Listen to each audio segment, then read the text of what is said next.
Olá, pessoal! Estamos aqui novamente, professora Clarice, do Instituto Federal de Educação. Vamos estudar um pouco sobre a psicologia da educação. E, continuando com o tema, as noções básicas da psicologia sociohistórica, agora no Brasil. A psicologia sociohistórica no Brasil tem se constituído fundamentalmente pela crítica e a visão liberal de homem, na qual encontramos as ideias básicas, que são: o homem visto como ser autônomo, responsável pelo seu próprio processo de individuação, e uma relação de antagonismo entre o homem e a sociedade, em que faz eterna oposição aos anseios que seriam naturais de homem.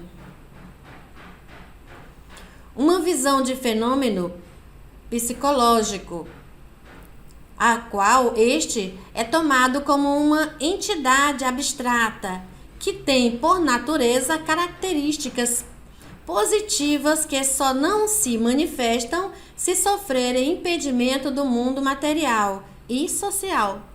O fenômeno psicológico, visto como enclausurado no homem, é concebido como um verdadeiro eu. No Brasil, os teóricos da psicologia sociohistórica buscam construir uma concepção alternativa à liberal. Vamos ver um pouco dessas reflexões a partir de algumas ideias fundamentais,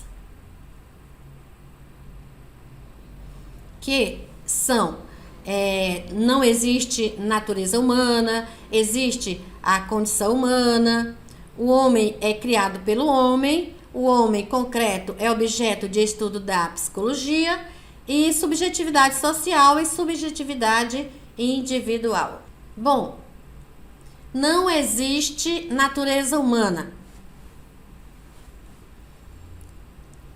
Não existe uma essência eterna e universal do homem, que no decorrer de sua vida se atualiza, gerando suas potencialidades e faculdades. O indivíduo, ele é construído ao longo de sua vida a partir de sua intervenção no meio e da relação com os outros homens. Somos únicos, mas não autônomos no sentido de termos um desenvolvimento independente ou já previsto pela semente de homem que carregamos. Existe a condição humana. Ora, o homem é um ser ativo, social e histórico. E essa sua condição humana é exatamente isso.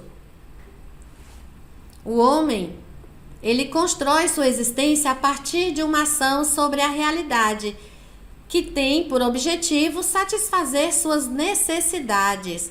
Essa ação e essas necessidades têm uma característica fundamental: são sociais e produzidas historicamente em sociedade. As necessidades básicas do homem não são apenas biológicas, elas surgem e são imediatamente socializadas. Por exemplo, a alimentação. Quando se diz que o homem é um ser ativo, diz-se ao mesmo tempo que ele é um ser social. A ação do homem sobre a realidade que ocorre em sociedade é um processo histórico. Quando produz os bens necessários à satisfação de suas necessidades, o homem estabelece novos parâmetros na sua relação com a natureza, o que gera novas necessidades que também, por sua vez, deverão ser satisfeitas. E assim, olha só, o homem precisa do quê? Das suas necessidades básicas, que é o quê? Dormir, alimentação, né? Aí depois vem segurança, vem as sociais, e assim, quanto mais o homem vai satisfazendo a sua necessidade, mais ele vai criando outras necessidades, né? Vocês veem aí na pirâmide. O homem é criado pelo homem. Olha que docinho essa criança pensando assim: que eu vou fazer com esse lápis? Bom, gente, assim,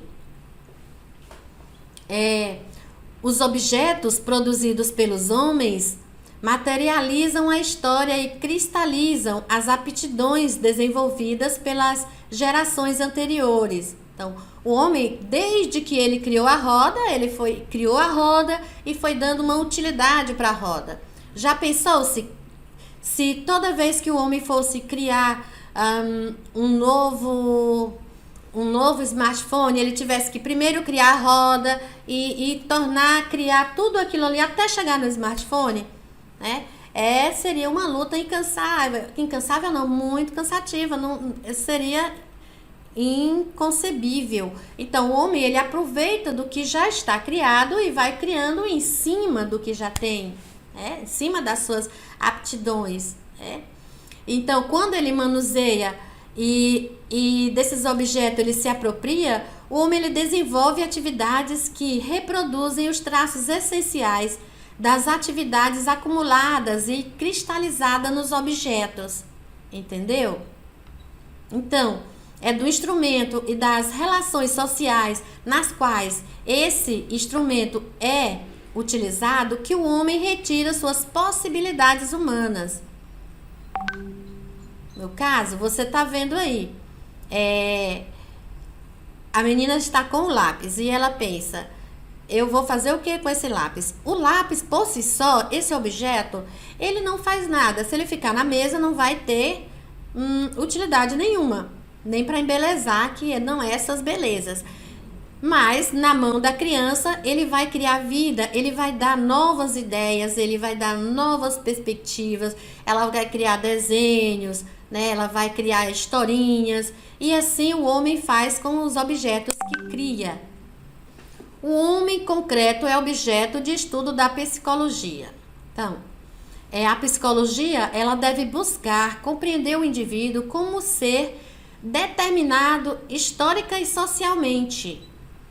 O homem, ele exige e existe, ele age e pensa de certa maneira porque existe em um dado momento e local, vivendo determinadas relações. Então, ele é concreto, ele é o aqui e o agora. A consciência humana, ela revela as determinações sociais e históricas do homem. Não diretamente, de maneira imediata, porque não é assim, mecanicamente, que se processa a consciência.